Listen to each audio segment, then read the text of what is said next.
সকল প্রশংসা মহান আল্লাহ তাআলার জন্য, যিনি এই বিশ্বজাহানের মালিক। পবিত্র কাবা ঘরের পূর্ব কোণে প্রায় 4 ফুট উচ্চতায় একটি পাথর স্থাপন করা হয়েছে। এই পাথরটি মহান আল্লাহ তাআলার পক্ষ থেকে পৃথিবীতে নাজিল করা একটি অনন্য নিদর্শন। এই মহিমান্বিত পাথরটিকে বলা হয় হাজরে আসওয়াদ। আরবি ভাষায় হাজর শব্দের অর্থ হচ্ছে পাথর এবং আসওয়াদ শব্দের অর্থ হচ্ছে কালো। সুতরাং হাজরে আসওয়াদ অর্থ হচ্ছে কালো পাথর। বর্তমান সময়ে আমরা যে হাজরে আসওয়াদ দেখি সেটা কিন্তু একক পাথর নয়, কয়েক টুকরা পাথরকে একত্র করে একটি গোলাকার স্থানে স্থাপন করা হয়েছে। এই পাথরের টুকরাগুলির চারপাশে রূপার তৈরি আবরণ দেওয়া হয়েছে, যাতে এই পাথরগুলি সুরক্ষিত থাকে। হজ বা উমরা পালন করার সময় হাজরে আসওয়াদকে চুম্বন করা সুন্নত। যদি ভিড়ের কারণে হাজরে আসওয়াদকে চুম্বন করা সম্ভব না হয়, তবে হাত তুলে ইশারা করলেই সুন্নত আদায় হয়ে যাবে। সমগ্র বিশ্বের মুসলিমদের কাছে এই হাজরে আসওয়াদ কোনো সাধারণ পাথর নয়। এই পাথর মহান আল্লাহ তাআলার ক্ষমতা, আসমানি রহমত এবং মানবজাতির জন্য একটি জীবন্ত দৃষ্টান্ত। অনেক মুসলিম গবেষকও এই হাজরে আসওয়াদকে সম্মান দেখিয়েছেন, কারণ এই হাজরে আসওয়াদের উৎস এবং ইতিহাস মানবজাতির ইতিহাসের সঙ্গে ওতপ্রোতভাবে জড়িত। হাজরে আসওয়াদ শুধুমাত্র সম্মান এবং ফজিলতের কারণে গুরুত্বপূর্ণ নয়, এই হাজরে আসওয়াদের সঙ্গে জড়িত রয়েছে মানবজাতির জন্য শিক্ষণীয় ইতিহাস। এই পাথরটিকে মহান আল্লাহ তাআলা আসমান থেকে নাজিল করেছিলেন। যখন হাজরে আসওয়াদকে আসমান থেকে নাজিল করা হয়েছিল, তখন এই পাথরটি ছিল সম্পূর্ণ সাদা, কিন্তু পরবর্তী সময়ে এই পাথর ধীরে ধীরে কালো রং ধারণ করেছিল। হাজরে আসওয়াদ কেন কালো হয়েছিল, এই বিষয়ে আমরা বিস্তারিতভাবে আলোচনা করব। হাজরে আসওয়াদকে নিয়ে একটি দুঃখজনক ইতিহাসও রয়েছে। এই হাজরে আসওয়াদ দীর্ঘ 22 বছর পর্যন্ত পবিত্র কাবা ঘরে ছিল না। একজন ব্যক্তি এই হাজরে আসওয়াদকে কাবাঘর থেকে চুরি করেছিল। কাবাঘর থেকে চুরি হওয়ার 22 বছর পর আবারও হাজরে আসওয়াদকে উদ্ধার করা হয়েছিল। হাজরে আসওয়াদকে কী কারণে ভেঙে ফেলা হয়েছিল, সেই বিষয়েও আমরা বিস্তারিতভাবে আলোচনা করব। মূল কাহিনী শুরু করার আগে ভিডিওটি লাইক করে চ্যানেলটি সাবস্ক্রাইব করুন। এই ভিডিও সম্পর্কে আপনার যে কোনো মতামত কমেন্ট করে জানাতে ভুলবেন না। চলুন শুরু করা যাক।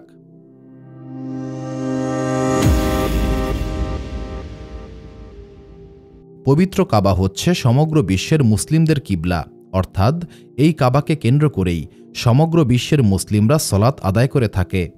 এই পৃথিবীর প্রথম মসজিদ হচ্ছে মসজিদুল হারাম। মসজিদুল হারাম কাবাকে কেন্দ্র করেই গড়ে উঠেছে। মসজিদুল হারামকে মহান আল্লাহ তাআলা বিশেষভাবে সম্মানিত করেছেন। মহান আল্লাহ তাআলা মসজিদুল হারামকে নিরাপত্তার ঘর বানিয়েছেন। এখানে এক ওয়াক্ত সলাত আদায় করলে অন্য জায়গার 1 লক্ষ সলাতের সোয়াব পাওয়া যায়। মহান আল্লাহ তাআলা এই দুনিয়ার বাকি জমিন সৃষ্টি করার পূর্বেই কাবার জমিনকে সৃষ্টি করেছিলেন। তখন এই কাবার জমিন পাহাড়ের উঁচু অংশের মতো পানির উপরে ভাসমান অবস্থায় ছিল। পরবর্তীকালে মহান আল্লাহ তাআলা এই স্থানটিকে জমিনে বিছিয়ে দিয়েছিলেন এবং এই দুনিয়ার বাকি জমিনকে সৃষ্টি করেছিলেন। আদম আলাইহিসসালাম এই দুনিয়াতে আসার পর মহান আল্লাহ তাআলার দরবারে ফরিয়াদ করে বলেছিলেন, হে আমার রব, আপনি আমার জন্য এমন একটি স্থানকে নির্ধারণ করে দিন যে স্থানে আমি আপনার নৈকট্য অনুভব করতে পারব। তখন মহান আল্লাহ তাআলা 7ম আসমানে অবস্থিত বাইতুল মামুরকে পৃথিবীতে নাজিল করেছিলেন। এই বাইতুল মামুর ছিল লাল ইয়াকুত পাথরের তৈরি। বাইতুল মামুরের 2টি দরজা ছিল। এই বাইতুল মামুরের 2টি দরজা ছিল। একটি দরজা ছিল পূর্ব পাশে এবং অপরটি ছিল পশ্চিম পাশে। বর্তমান সময়ে যে স্থানে কাবা ঘর রয়েছে সেখানেই বাইতুল মামুরকে স্থাপন করা হয়েছিল। বাইতুল মামুরকে নাজিল করার পর মহান আল্লাহ তাআলা আদম আলাইহিসসালামকে বললেন, হে আদম, তুমি বাইতুল মামুরকে সেইভাবে তাওয়াফ করবে ঠিক যেইভাবে 7ম আসমানে ফেরেশতারা বাইতুল মামুরকে তাওয়াফ করে। তুমি এই বাইতুল মামুরের সামনে দাঁড়িয়ে সেইভাবে সলাত আদায় করবে যেইভাবে ফেরেশতাদেরকে সলাত আদায় করতে দেখেছিলে। আদম আলাইহিসসালাম জান্নাত থেকে ভারতবর্ষে অবতরণ করেছিলেন। বাইতুল মামুর দুনিয়াতে নাজিল হওয়ার পর আদম আলাইহিসসালাম মক্কার উদ্দেশ্যে রওনা হয়েছিলেন।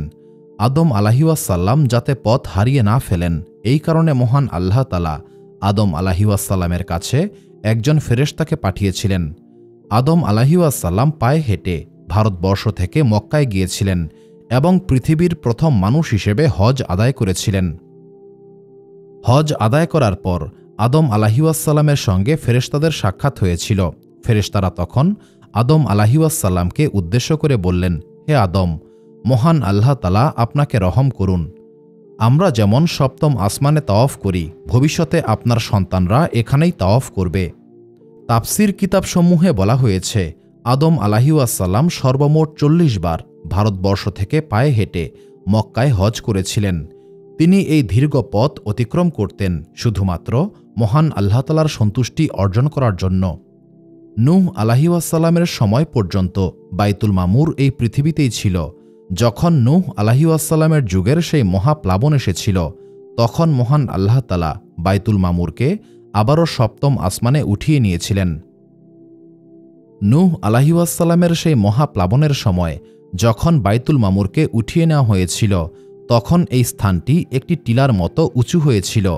বছরের পর বছর, যুগের পর যুগ এই স্থানটি টিলার মতোই উঁচু হয়েছিল।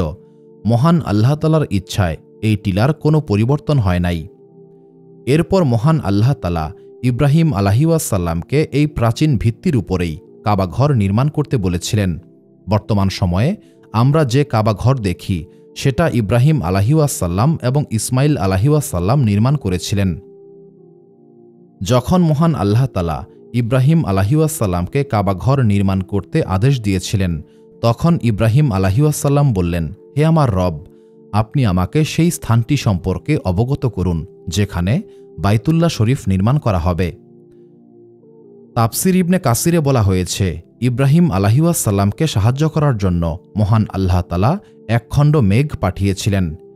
মেঘের খণ্ড চলতে শুরু করল এবং ইব্রাহিম আলাইহিওয়াসসালাম সেই মেঘকে অনুসরণ করতে লাগলেন। এইভাবে ইব্রাহিম আলাইহিওয়াসসালাম মেঘের খণ্ডকে অনুসরণ করতে করতে মক্কায় চলে এসেছিলেন। এরপর মেঘটি সেই স্থানে থেমে গিয়েছিল যে স্থানে কাবাঘর নির্মাণ করা হবে। এরপর মহান আল্লাহ তাআলা ইব্রাহিম আলাইহিওয়াসসালামকে বললেন, এই মেঘের ছায়ার ভেতরেই কাবাঘর নির্মাণ করতে হবে। কাবাঘর ছায়ার বাইরে যাবে না, আবার ছায়ার তুলনায় ছোটও হবে না। অর্থাৎ কাবাঘরের আকৃতি কতটুকু হবে সেটা মহান আল্লাহ তাআলা নির্ধারণ করে দিয়েছিলেন।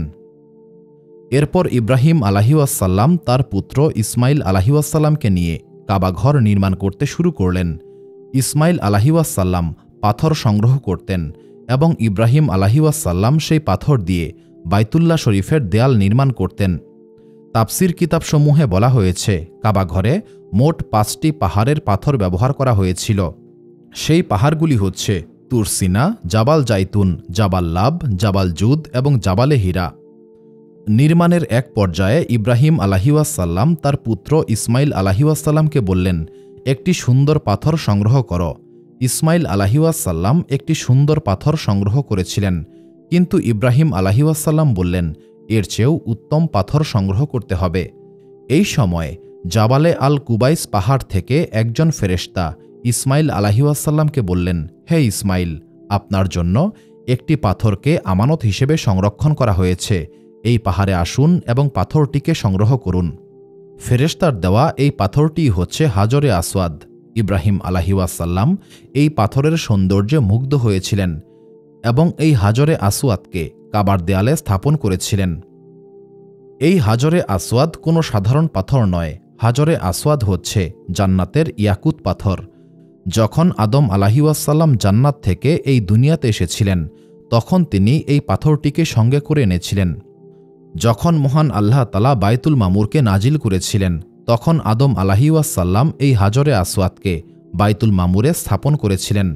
নূহ আলাইহিওয়াসসালামের মহাপ্লাবনের সময় যখন বাইতুল মামুরকে উঠিয়ে নেওয়া হয়েছিল, তখন এই হাজরে আসওয়াদকেও উঠিয়ে নেওয়া হয়েছিল।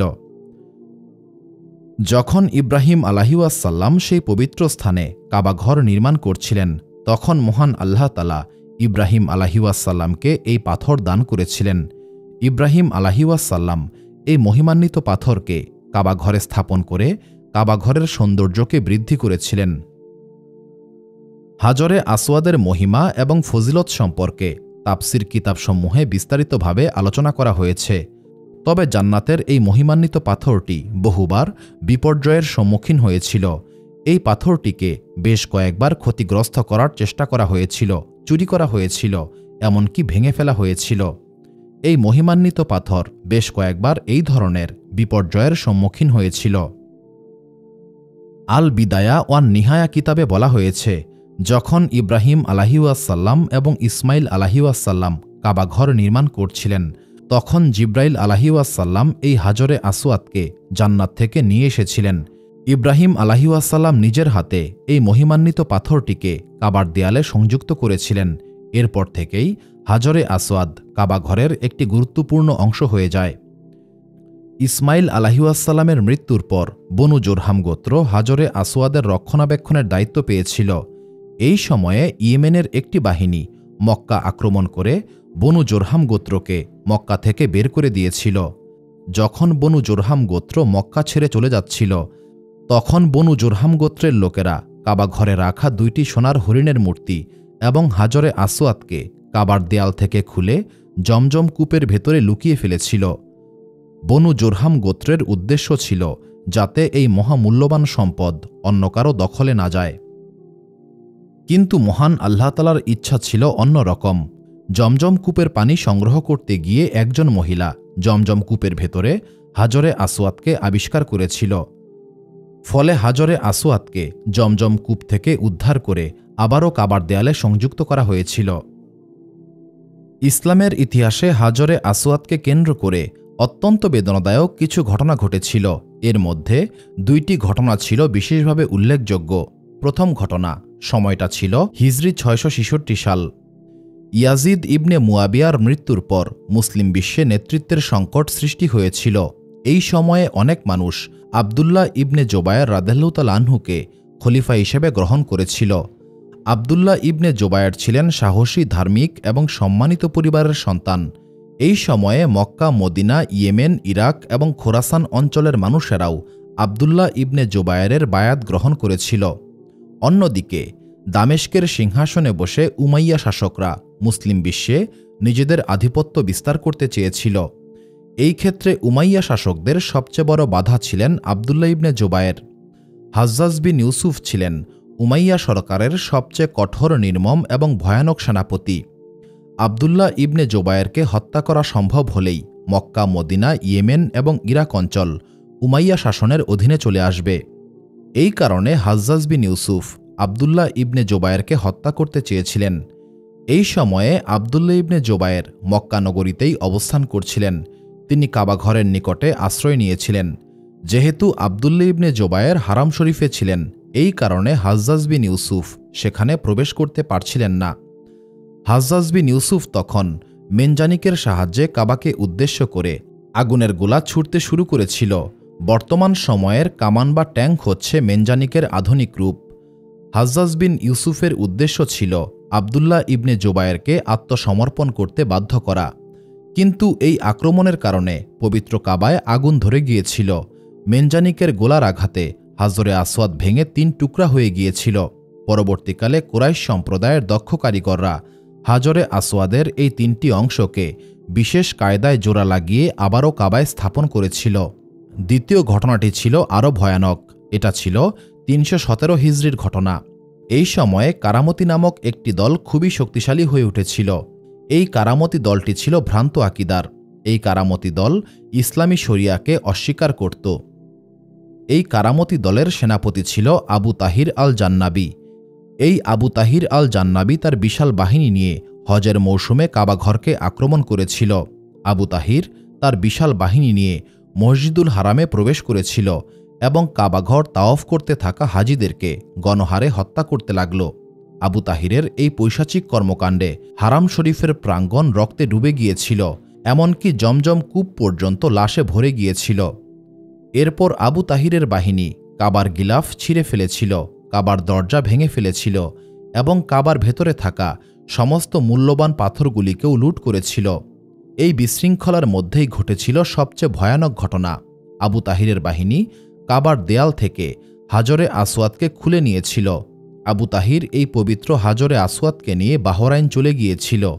এরপর দীর্ঘ 22 বছর পর্যন্ত হাজরে আসওয়াদ কাবা থেকে সম্পূর্ণ বিচ্ছিন্ন ছিল। এই দীর্ঘ সময়ে যারা হজ পালন করতে মক্কায় আসতেন, তারা হাজরে আসওয়াদের সেই খালি স্থানেই চুম্বন করতেন অথবা চুম্বনের ইশারা করতেন। ওসমানীয় আমলের বিখ্যাত ইতিহাসবিদ কুতুবউদ্দিন তার রেওয়ায়েতে উল্লেখ করেছেন, আবু তাহির কাতিফ অঞ্চলে একটি ভবন নির্মাণ করেছিল। সে এই ভবনের নাম দিয়েছিল দারুল হিজরা। আবু তাহিরের মূল উদ্দেশ্য ছিল মক্কাকে বাতিল করে এই দারুল হিজরাকে উমরা বা হজের কেন্দ্র হিসেবে প্রতিষ্ঠিত করা। এই উদ্দেশ্যে আবু তাহির ৯৩০ সালে তার বিশাল বাহিনী নিয়ে মক্কা আক্রমণ করেছিল। মক্কা আক্রমণের সময় আবু তাহির নেশাগ্রস্ত অবস্থায় ছিল। আবু তাহির কাবার দরজা ভেঙে কাবার ভেতরে প্রবেশ করে চিৎকার করে বলছিল, খোদার কসম, আমিই সৃষ্টি করেছি এবং আমিই মেরে ফেলি। আবু তাহিরের এই বাক্যই তার অহংকার, পথভ্রষ্টতা এবং আল্লাভীতিহীনতার প্রমাণ বহন করে। আবু তাহিরের বাহিনী হাজিদের সম্পদ লুট করেছিল, বহু নারী এবং শিশুকে বন্দী করে নিজেদের মধ্যে ভাগ করে নিয়েছিল। এরপর আবু তাহিরের বাহিনী মাকামে ইব্রাহিমকে উদ্দেশ্য করে অগ্রসর হতে থাকে, কিন্তু কাবার দায়িত্বশীল ব্যক্তিরা এই বিশৃঙ্খলার মধ্যেই মাকামে ইব্রাহিমকে লুকিয়ে ফেলেছিল। মাকামে ইব্রাহিমকে খুঁজে না পেয়ে আবু তাহির হাজরে আসওয়াদকে উপড়ে ফেলার নির্দেশ দিয়েছিল। আল বিদায়া ওয়ান নিহায়া কিতাবে বলা হয়েছে, যখন হাজরে আসওয়াদকে কাবা থেকে বিচ্ছিন্ন করা হচ্ছিল, তখন আবু তাহির দম্ভ সহকারে চিৎকার করে বলছিল, কোথায় সেই আবাবিল পাখি, কোথায় সেই আবাবিলের পাথর। এরপর আবু তাহির হাজরে আসওয়াদকে নিয়ে বাহরাইনের উদ্দেশ্যে রওনা হয়েছিল। তাফসির ইবনে কাসিরে বলা হয়েছে, যখন কারামতিরা হাজরে আসওয়াদকে নিয়ে বাহরাইনের উদ্দেশ্যে রওনা হয়েছিল, তখন কাবার সম্মানিত লোকেরা হাজরে আসওয়াদকে মক্কায় রেখে যাওয়ার জন্য অনুরোধ করেছিল। এই হাজরে আসওয়াদের বিনিময়ে মক্কার লোকেরা নিজেদের সমস্ত সম্পদ কোরবানি করতে প্রস্তুত ছিল, কিন্তু আবু তাহির খুব নির্মমভাবে এই অনুরোধকারীদেরকেও হত্যা করেছিল। আবু তাহির হাজরে আসওয়াদকে বাহরাইনে নিজের নির্মিত ইমারতে স্থাপন করেছিল। দীর্ঘ ২২ বছর পর্যন্ত হাজরে আসওয়াদ এই আবু তাহিরের দখলে ছিল। আবু তাহিরের ইচ্ছা ছিল লোকেরা মক্কার পরিবর্তে বাহরাইনে এসে হজ এবং উমরা আদায় করবে, কিন্তু আবু তাহিরের এই ইচ্ছা পূরণ হয় নাই। লোকেরা হজ এবং উমরা পালন করতে মক্কাতেই যেত এবং হাজরে আসওয়াদের খালি স্থানেই চুম্বন করত। এইভাবে দীর্ঘ ২২ বছর অতিবাহিত হল। মহান আল্লাহ তাআলা হচ্ছেন শ্রেষ্ঠ পরিকল্পনাকারী। ২২ বছর অতিবাহিত হওয়ার পর এই কারামতি গোত্র থেকেই একজন মানুষ হাজরে আসওয়াদকে মুক্ত করার সিদ্ধান্ত নিয়েছিল। এই সময়টাতে আবু তাহির গুটি বসন্তে আক্রান্ত হয়েছিল। তৎকালীন সময়ে গুটি বসন্ত ছিল একটি মারাত্মক এবং কষ্টদায়ক রোগ। গুটি বসন্তে আক্রান্ত ব্যক্তিরা প্রচণ্ড ব্যথায় কষ্ট পেতেন। আবু তাহির গুটি বসন্তে আক্রান্ত হওয়ার পর তার অবস্থা হয়েছিল আরও ভয়াবহ। প্রথম অবস্থায় আবু তাহিরের সারা শরীর ফোস্কায় ভরে গিয়েছিল। এইভাবে কিছুদিন অতিবাহিত হওয়ার পর এই ফোস্কায় সাদা রঙের এক ধরনের পোকা আক্রমণ করেছিল। এই সাদা রঙের পোকাগুলি আবু তাহিরের শরীর থেকে গোশত খেয়ে বেঁচে থাকত। আবু তাহিরের শরীরে পোকা হওয়ার পর থেকে আবু তাহির অসহ্য যন্ত্রণায় পশুর মতো চিৎকার করত এবং নিজের মৃত্যু কামনা করত, কিন্তু আফসোস, পবিত্র কাবাঘরের সঙ্গে করা বেয়াদবির কারণে তাকে এই নারকীয় যন্ত্রণা ভোগ করতে হচ্ছিল। একটা সময় পর আবু তাহিরের দেহের গোশত পচে ভয়ানক দুর্গন্ধের সৃষ্টি হয়েছিল। এই ভয়ানক দুর্গন্ধের কারণে আবু তাহিরকে তার পরিবার এবং আত্মীয় স্বজনরা দূরের একটি পাহাড়ের গুহায় ফেলে এসেছিল। দিনে মাত্র একবার আবু তাহিরকে খাবার দেওয়া হতো। শরীরের অসহ্য যন্ত্রণা এবং প্রচণ্ড ক্ষুধা পিপাসার কারণে আবু তাহির অসহায়ভাবে কান্নাকাটি করত। এইভাবে এক সময়ের পরাক্রমশালী সেনাপতি আবু তাহিরের করুণ মৃত্যু হয়েছিল পরিবার পরিজন থেকে দূরে, অনেক দূরের একটি নির্জন পাহাড়ের গুহায়। আবু তাহিরের দেহটা এতটাই অভিশপ্ত ছিল যে মরুভূমির হিংস্র পশুরা পর্যন্ত আবু তাহিরের দেহকে স্পর্শ করে নাই। আবু তাহিরের মৃত্যুর পর বাহরাইনের সিংহাসনে বসেছিল আবু তাহিরের ভাতিজা সুম্বর ইবনে হাসান। সিংহাসনে বসার পর সুম্বর ইবনে হাসান হাজরে আসওয়াদকে মক্কায় ফিরিয়ে দেওয়ার সিদ্ধান্ত গ্রহণ করেছিল। অবশেষে দীর্ঘ ২২ বছর পর ২০ মে ৯৫১ খ্রিস্টাব্দে সুম্বর ইবনে হাসান হাজরে আসওয়াদকে নিয়ে মক্কায় আসেন।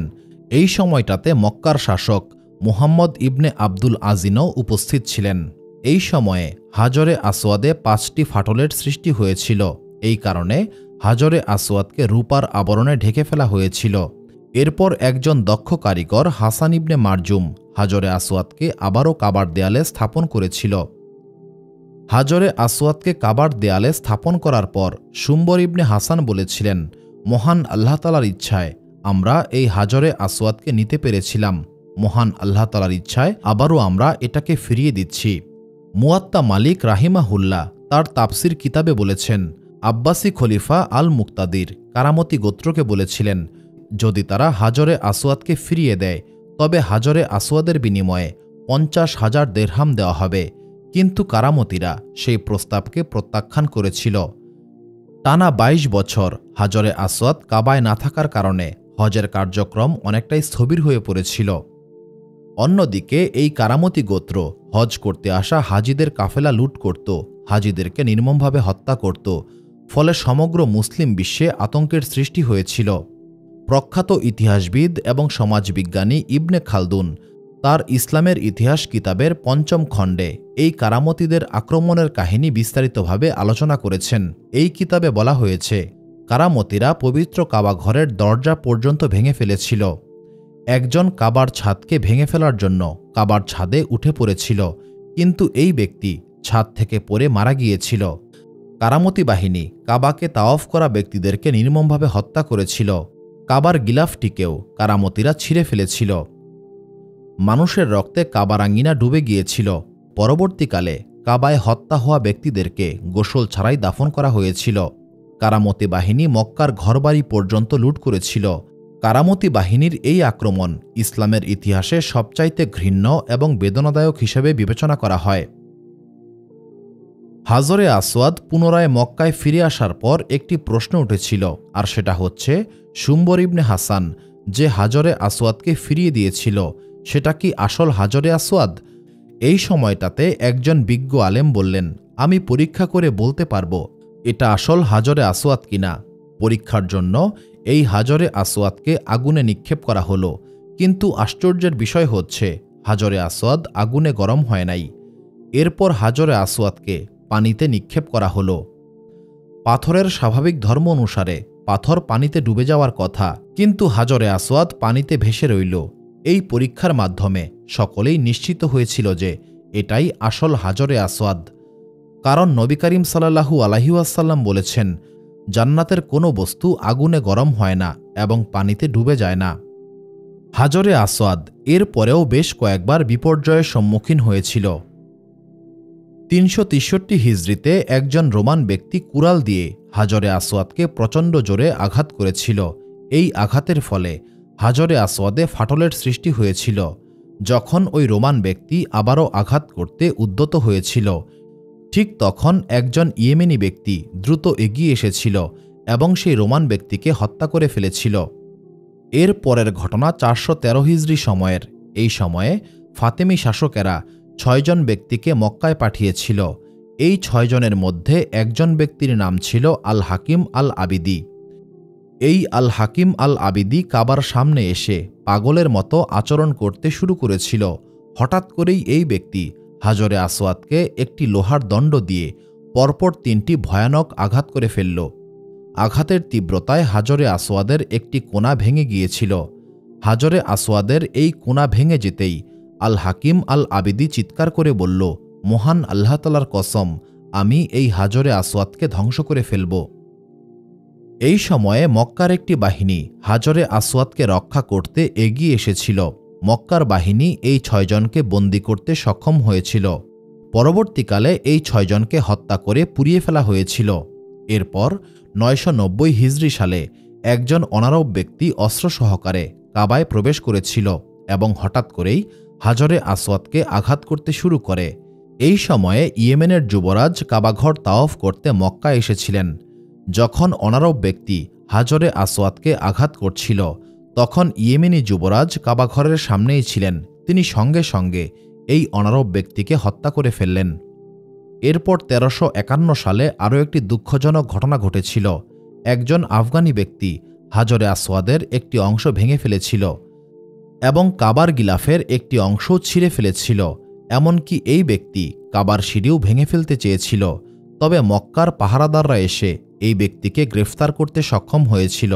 এরপর আদালতের সিদ্ধান্ত অনুসারে এই ব্যক্তিকে মৃত্যুদণ্ড দেওয়া হয়েছিল। এই ঘটনার পর 28 রবিউল আউয়াল 1351 হিজরিতে শাহ আব্দুল আজিজ হাজরে আসওয়াদের সেই ভাঙা টুকরোটিকে পুনরায় কাবার দেয়ালে সংযুক্ত করেছিলেন। এই সমস্ত হামলা এবং বিপর্যয়ের কারণে হাজরে আসওয়াদ বর্তমানে কয়েক টুকরার পাথর। এই টুকরাগুলিকে একত্র করে মক্কার দেয়ালে স্থাপন করা হয়েছে। 606 খ্রিস্টাব্দে নবী করিম সাল্লাল্লাহু আলাইহি ওয়াসাল্লামের বয়স ছিল 35 বছর। এই সময়টাতে মক্কা এক ভয়ানক বন্যার সম্মুখীন হয়েছিল। এই বন্যার কারণে কাবাঘরের যথেষ্ট পরিমাণ ক্ষতি হয়েছিল। কুরাইশ সম্প্রদায় এরপর কাবাঘর পুনর্নির্মাণ করেছিল, কিন্তু হাজরে আসওয়াদ কাবায়কে স্থাপন করবে এটা নিয়ে অনেক বড় আকারের মতবিরোধ সৃষ্টি হয়েছিল। তৎকালীন মক্কার প্রতিটি গোত্র হাজরে আসওয়াদকে কাবার দেয়ালে স্থাপন করার বিরল সম্মান অর্জন করতে চেয়েছিল। এই মতবিরোধের কারণে তৎকালীন মক্কায় যুদ্ধ পরিস্থিতির সৃষ্টি হয়েছিল। এমন অবস্থায় নবী করিম সাল্লাল্লাহু আলাইহি ওয়াসাল্লাম অত্যন্ত বুদ্ধিমত্তা সহকারে এই সমস্যার সমাধান করেছিলেন। নবী করিম সাল্লাল্লাহু আলাইহি ওয়াসাল্লামের আদেশে একটি চাদর আনা হয়েছিল। নবী করিম সাল্লাল্লাহু আলাইহি ওয়াসাল্লাম হাজরে আসওয়াদকে এই চাদরের উপরে রাখেন। সকল গোত্রের সর্দার একসঙ্গে চাদরের কোনা ধরে হাজরে আসওয়াদকে উত্তোলন করেছিল। এরপর নবী করিম সাল্লাল্লাহু আলাইহি ওয়াসাল্লাম নিজের হাতে হাজরে আসওয়াদকে কাবার দেয়ালে স্থাপন করেছিলেন। নবী করিম সাল্লাল্লাহু আলাইহি ওয়াসাল্লামের এই সিদ্ধান্তে কুরাইশ সম্প্রদায় সন্তুষ্ট হয়েছিল এবং এই ঝগড়া শেষ হয়েছিল। ইতিহাস ভিত্তিক কিতাব থেকে জানা যায়, হাজরে আসওয়াদে রূপার আবরণ দিয়েছিলেন আবদুল্লাহ ইবনে জুবায়ের রাদিয়াল্লাহু তাআলা আনহু।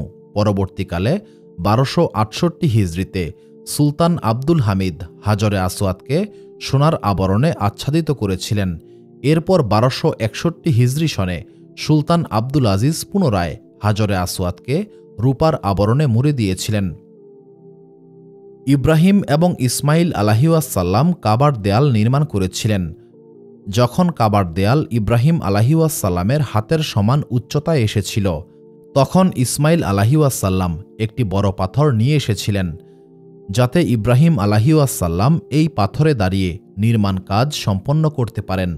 কাবার দেয়াল যতটা উঁচু হচ্ছিল, ইব্রাহিম আলাইহিওয়াসাল্লামের পায়ের নিচের পাথর ততখানি উঁচু হচ্ছিল। যখন ইব্রাহিম আলাইহিওয়াসাল্লাম পাথর থেকে নামতে চাইতেন, তখন মহান আল্লাহ তাআলার কুদরতে সেই পাথর নিচু হয়ে যেত। এই পাথরে ইব্রাহিম আলাইহিওয়াসাল্লামের পায়ের ছাপ আমরা এখনও পর্যন্ত দেখতে পাই। প্রথম দিকে এই পাথর কাবার দেয়ালের খুব নিকটেই ছিল, কিন্তু পরবর্তীকালে উমর রাদিয়াল্লাহু তাআলা আনহু তাওয়াফকারীদের সুবিধার জন্য এই পাথরটিকে কিছুটা দূরে সরিয়ে রেখেছিলেন। এই পাথরকেই বলা হয় মাকামে ইব্রাহিম। নবী করিম সাল্লাল্লাহু আলাইহি ওয়াসাল্লামের আগমনের পূর্বে কাবাঘরকে মোট 4 বার নির্মাণ করা হয়েছিল। প্রথমবার কাবাঘর নির্মাণ করেছিলেন ইব্রাহিম আলাইহিওয়াসাল্লাম এবং ইসমাইল আলাইহিওয়াসাল্লাম। তবে কিছু রেওয়ায়েতে উল্লেখ করা হয়েছে কাবাঘর প্রথম নির্মাণ করেছিলেন আদম আলাইহিওয়াসাল্লাম। তবে ইব্রাহিম আলাইহিওয়াসাল্লাম কাবাঘরকে একটি স্থায়ী কাঠামো দিয়েছিলেন। যখন ইব্রাহিম আলাইহিওয়াসাল্লাম কাবাঘর নির্মাণ করেছিলেন, তখন কাবার উচ্চতা ছিল 9 গজ, অর্থাৎ 4.5 মিটার। পূর্ব দিকে দৈর্ঘ্য ছিল 32 গজ, পশ্চিম দিকে 31 গজ, উত্তর দিকে 20 গজ এবং দক্ষিণ দিকে 23 গজ। তৎকালীন সময়ে কাবার কোনো ছাদ ছিল না, কেবলমাত্র 2টি দরজা ছিল। ইব্রাহিম আলাইহিওয়াসাল্লামের পর কাবাকে সংস্কার করেছিল বনু আমালেকা গোত্র। বনু আমালেকা গোত্রের পর কাবাঘর পুনরায় সংস্কার করেছিল বনু জোরহাম গোত্র। আলী রাদিয়াল্লাহু তাআলা আনহু থেকে বর্ণিত, তিনি বলেছেন, ইব্রাহিম আলাইহিওয়াসাল্লাম কাবাঘর নির্মাণ করার অনেক বছর পর কাবার দেয়ালে দুর্বলতা দেখা গিয়েছিল। এরপর আমালেকা গোত্র কাবাকে সংস্কার করেছিল।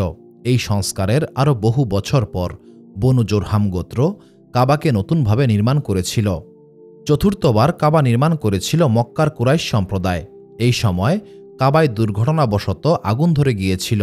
এই আগুনের কারণে কাবাঘর ব্যাপক ক্ষয়ক্ষতির সম্মুখীন হয়েছিল।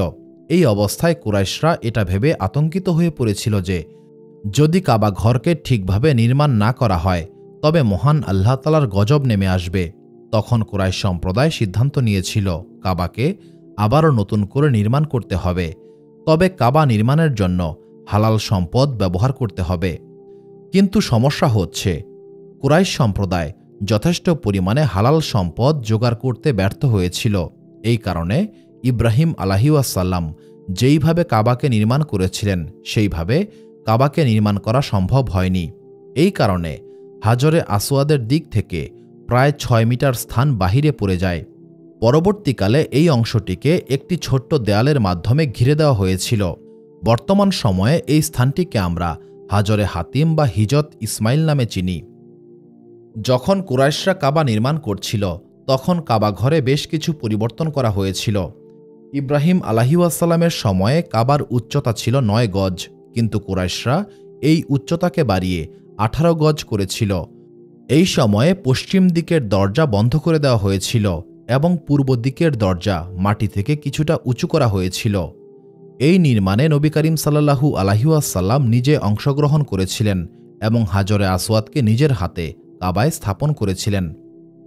নবী করিম সাল্লাল্লাহু আলাইহিসসালাম হাজরে আসওয়াদের ফজিলত সম্পর্কে বিস্তারিতভাবে আলোচনা করেছেন। নবী করিম সাল্লাল্লাহু আলাইহিসসালাম বলেছেন, হাজরে আসওয়াদকে জান্নাতে সৃষ্টি করা হয়েছিল। যখন এই হাজরে আসওয়াদকে পৃথিবীতে আনা হয়েছিল তখন হাজরে আসওয়াদ ছিল দুধের মতো সাদা, কিন্তু পরে মানুষের গুনাহ স্পর্শের কারণে এটা ধীরে ধীরে কালো রং ধারণ করেছিল। এই কারণে এই পাথরকে হাজরে আসওয়াদ বলা হয়।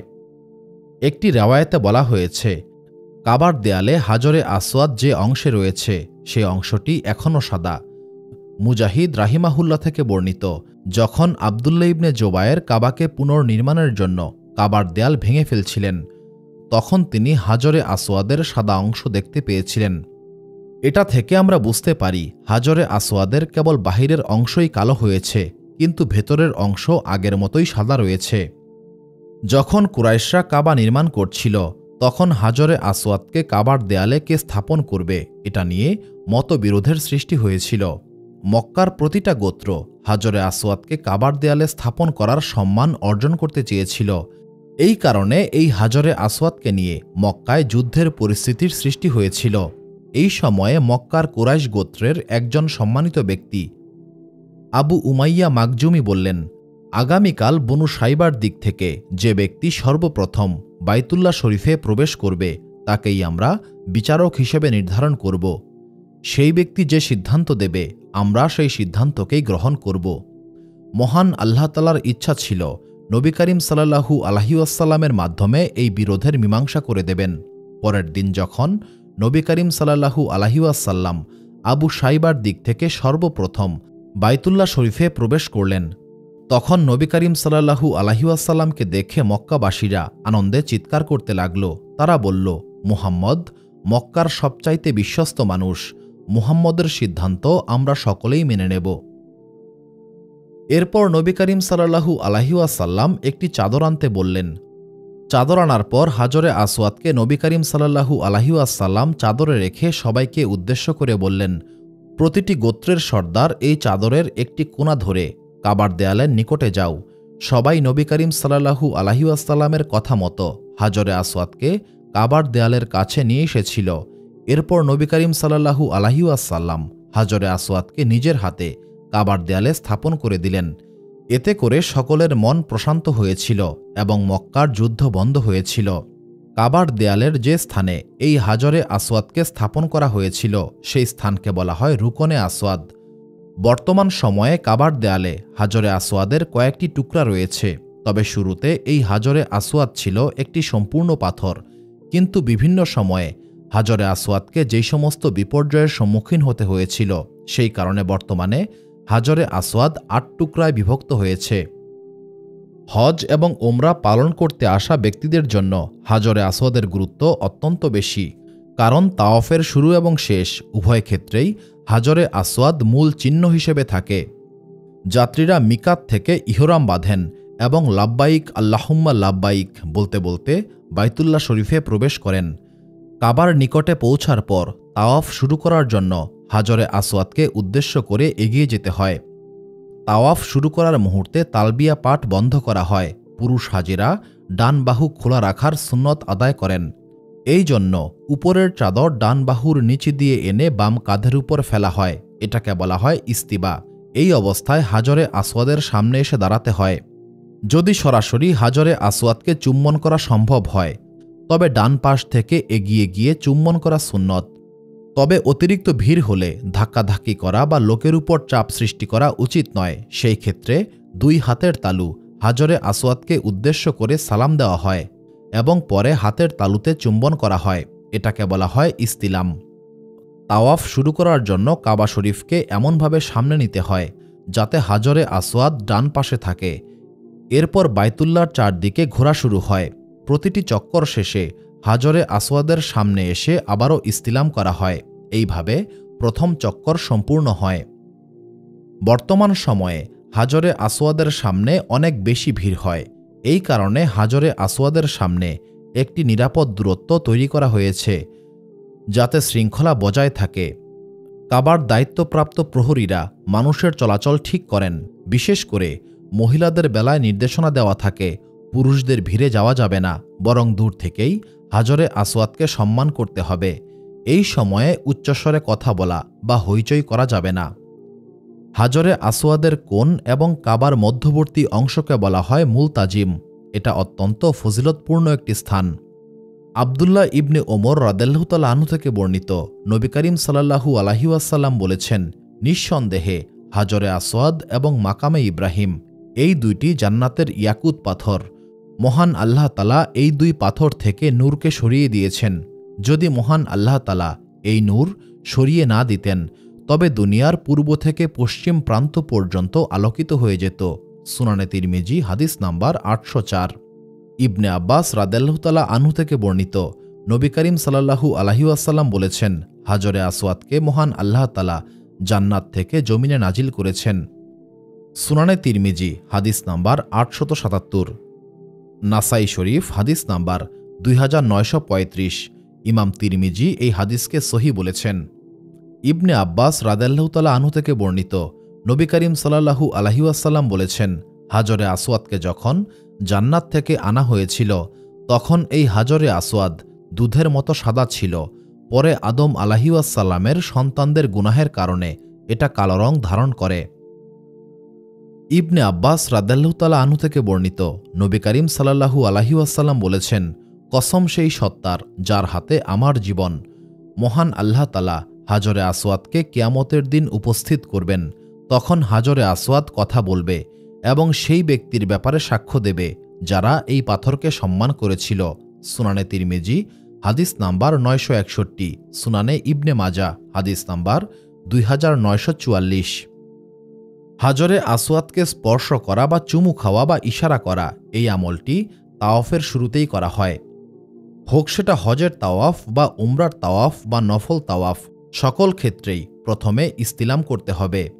জাবির ইবনে আবদুল্লাহ রাদিয়াল্লাহু তাআলা আনহু বলেছেন, যখন নবী করিম সাল্লাল্লাহু আলাইহি ওয়াসাল্লাম মক্কায় প্রবেশ করতেন তখন তিনি প্রথমে হাজরে আসওয়াদের ইস্তিলাম করতেন, এরপর ডান পাশে এগিয়ে গিয়ে তাওয়াফ করতেন এবং প্রথম 3 চক্করে রমল করতেন, অর্থাৎ দ্রুত এবং শক্তিশালী ভঙ্গিতে হাঁটতেন।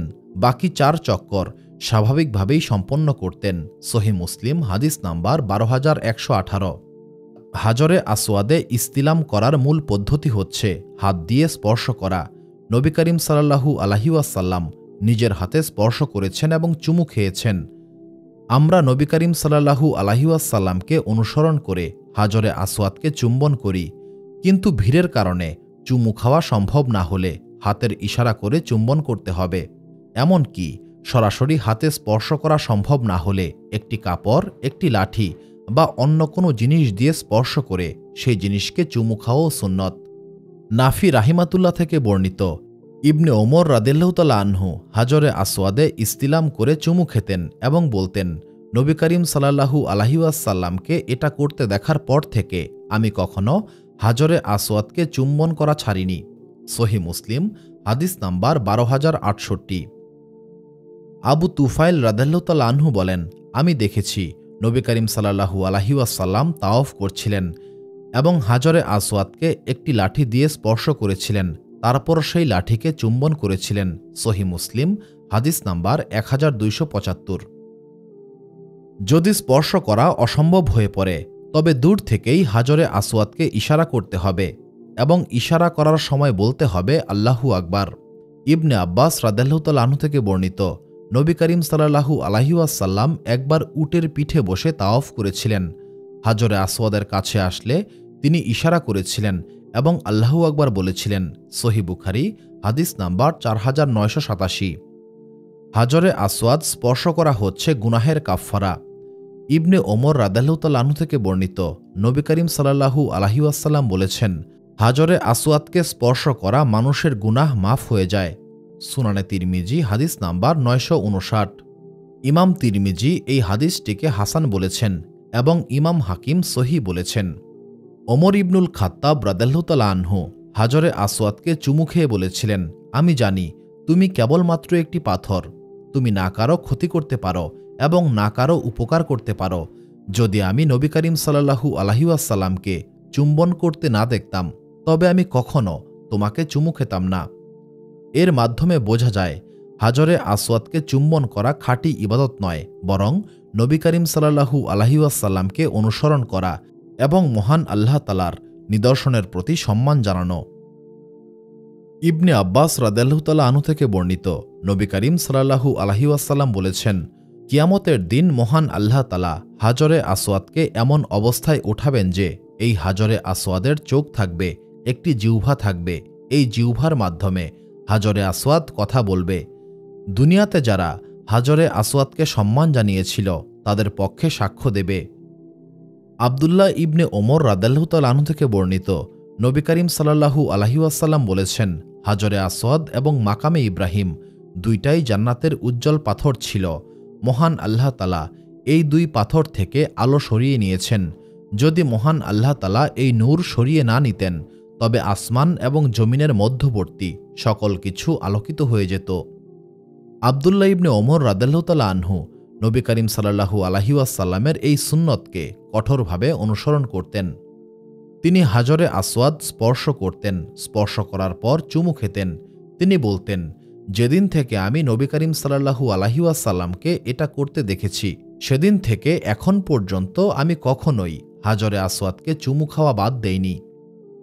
হে আমাদের রব, আপনি আমাদেরকে বহুবার হাজরে আসওয়াদ স্পর্শ করার, ইস্তিলাম করার এবং চুম্বন করার তৌফিক দান করুন। আমাদের হজ ওমরা কবুল করুন, আমাদের গুনাহ মাফ করে দিন। আপনার পবিত্র ঘরের সামনে আমাদের কান্নাকে কবুল করুন, আমিন। সুপ্রিয় দর্শক মণ্ডলী, প্রতিদিন নতুন নতুন ভিডিও পেতে আমাদের চ্যানেলটি অবশ্যই সাবস্ক্রাইব করুন এবং পাশে থাকা বেল আইকনটি প্রেস করতে অবশ্যই ভুলবেন না এবং সেই সাথে আপনার যে কোনো মতামত আমাদের জানাতে আমাদের ভিডিওতে অবশ্যই কমেন্ট করুন। আশা করি আপনারা সবাই ভালো থাকবেন এবং সুস্থ থাকবেন। আসসালামু আলাইকুম।